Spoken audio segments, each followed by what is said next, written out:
আমার বাবারে মাথার মধ্যে বাড়ি মারছে, গাড়ির মধ্যে ঘুষাইছে।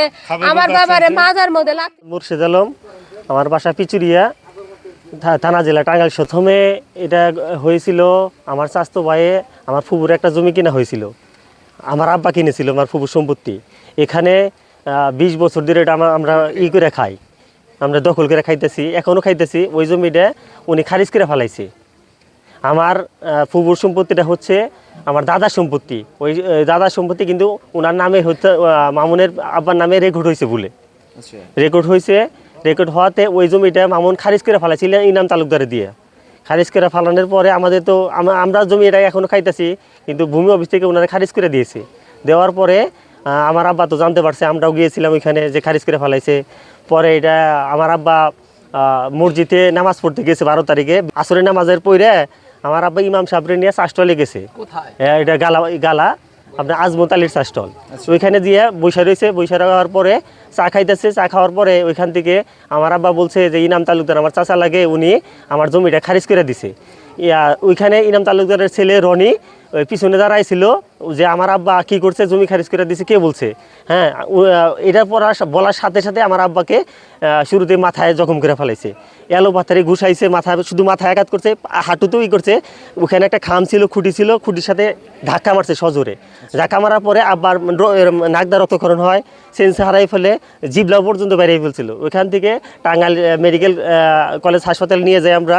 নিয়ে যাওয়ার পরে ওইখানে ডাক্তারটাকে ঢাকা নিউরোসাইন্স হাসপাতালে রেফার করে। ওইখান থেকে সিটি স্ক্যান করার পরে ওইখানে দেখি যে মাথায় রক্তক্ষরণ হয়েছে অনেক, প্রায় 3 ইঞ্চি পরিমাণ মাথায় রক্তক্ষরণ হয়েছে। নিউরোসায়েন্স হাসপাতাল থেকে পরিচালক মহোদয় ঢাকা মেডিকেল কলেজ হাসপাতালে রেফার করে। রেফার করার পর আমার বাবা ওইখান থেকে লাইফ সাপোর্টে ছিল। 13 তারিখ রাত 1:15 থেকে 18 তারিখ 1:30 পর্যন্ত লাইফ সাপোর্ট ছিল। তারপরে আমার আব্বা মৃত্যুবরণ করে ওইখান থেকে। ওসি স্যারকে জানানো হয়েছে টাঙ্গাইল মডেল থানায়, আবার এসআই জাকারিয়া স্যারকে জানানো হয়েছে। উনি ওসি স্যার প্রশাসন পাঠাইছিল। হ্যাঁ, উনি ঘটনার সত্যতা পাইছে। আমার নাম হইল মোহাম্মদ নজির ইসলাম তালুকদার। আমি শহরে ছিলাম। আমি শহরে থেকে আমি খবর পেলাম, আমার ছেলে আমাকে খবর দিল যে তুমি কোথায়। আমি টাঙ্গাইল মেজবান হোটেলের সামনে। এই ব্যাপার, কাকারে যে মারছে, কে মারলো? রনি মারলো কেন? কইটা পড়েছি যদি আগে তাকে বাঁচাও।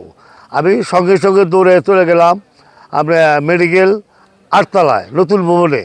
ওখানে যেয়ে আমার ভাইয়ের অবস্থান দেখলাম যে সিটে শোয়া, পাও আস্তে আস্তে জববদ্ধ এবং কথাবার্তা বলে না, এবং কি তাকে সিলেকশন ইসিজি করানোর জন্য চেষ্টা করলাম যে তাড়াতাড়ি। আমি ডাক্তার সাহেব বললাম বুকের ইসিজিটা করেন, মাথায় কী সমস্যা। সে ডাক্তাররা বাচ্চা ডাক্তার তো ওই সিনিয়রদের তার সঙ্গে ফোনে যোগাযোগ করলো যে এই রুগী। তখন জুনিয়র যারা আছে তারা আসলো, আইসা আমাদের বললো রুগীর গার্জিয়ানকে।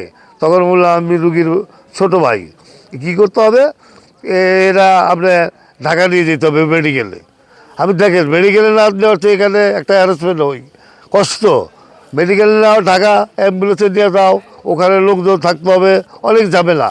আপনারা যদি এটা সামাল দিতে পারেন তাহলে ডাক্তার সাহেব এটা দেখেন, আপনি ভালো করে চিন্তা ভাবনা করে বিবেচনা এখানে রাখা যায় কিনা। তখন বললো দেখেন তার যে মাথায় রক্তক্ষরণ হয়েছে, তার যে আঘাতটা করছে, ভালো রকমের আঘাত করছে, তার জব্বত হয়ে গেছে গা, তার অলরেডি প্রেশার 200-এর উপর উঠে গেছে গা। প্রেশার আমরা ইঞ্জেকশন দিয়ে নিয়ন্ত্রণে আনছি, তারপরেও চেষ্টা করতেছি। আমরা বুকে ইসিজি করে দিতেছি। ইসিজি করানোর পরে যে এটা আপাতত কিনারি করতেছে না, পাওনা যায়, তাহলে এটা আবার ইসিজিটা করাবেন। আপাতত ইমার্জেন্সি হিসাবে জলদি আমরা তাকে ঢাকা মেডিকেলে আমরা ট্রান্সফার করে দিতেছি, কাগজপত্র কমপ্লিট করে দিতেছি। আমরা সরাসরি ঢাকা মেডিকেলে দিয়ে যান। তখন আমি কী করলাম, আমার ছেলে করে ফোন দিলাম, ওরা বাড়িতে আসে। আমি জলদি তারা আসি, টাকা পয়সা নিয়ে জলদি আয়, যে অ্যাম্বুলেন্স ভাড়া করে রাখছি, তোরা আসলি নিচে না ভাই অ্যাম্বুলেন্সে পাঠিয়ে দিব। আমার বড় ভাই সে মসজিদের নামাজ পড়িয়া ওই চাষটারে চাকাইতে গেছে। ওখানে আরও 3-4 জন মুরব্বী ছিল, একটা মুক্তিযোদ্ধা ছিল, তার নাম শহীদ, আরও কয়েকজন ছিল। তাদের জিজ্ঞাইলাম যে কী ঘটনা করছে। তখন তারা আমাকে বললো ওই বললো যে এই বাবা তোমার ভাইয়ে ওই চেয়ারে বসে চা খাইতে ছিল, ওই সাধারণ তালুকদারের নামে ওই কথাবার্তা বলতেছে যে সাধারণ তালুকদার আমার বাবার সম্পত্তি, সে আমাকে 22টাকে কেমনি করে খারিজ করে দেয়। কারণটা কি? আমি জমি কিনছি, আমার 22টা যদি 2-1 ডিসিমাল পায় সেটা আমি দিয়ে দিব, কি খারিজ করবো কেন? আমি 17 বছর ধরে জমি খেতেছি, সে খারিজ করে দেওয়ার কেনা। আবার মেন সাথে ইনাম তালুকদার প্রত্যেকটা টাইমে সর্ব টাইমে ওই ছেলের লগে উঠাবাসা করে এবং তারা যুক্তিদাতা আমার ফ্যামিলিটা রেখে সে ধ্বংস করছে। আমার বাবারে মাথার মধ্যে বাড়ি মারছে, গাড়ির মধ্যে ঘুষাইছে, আমার বাবারে মাথার মধ্যে লাথি মারছে, আমার বাবারে অজ্ঞান হয়ে পড়ে গেছিল। ঢাকা পিজি হসপিটালে আমার বাবা ট্রিটমেন্ট চলছে।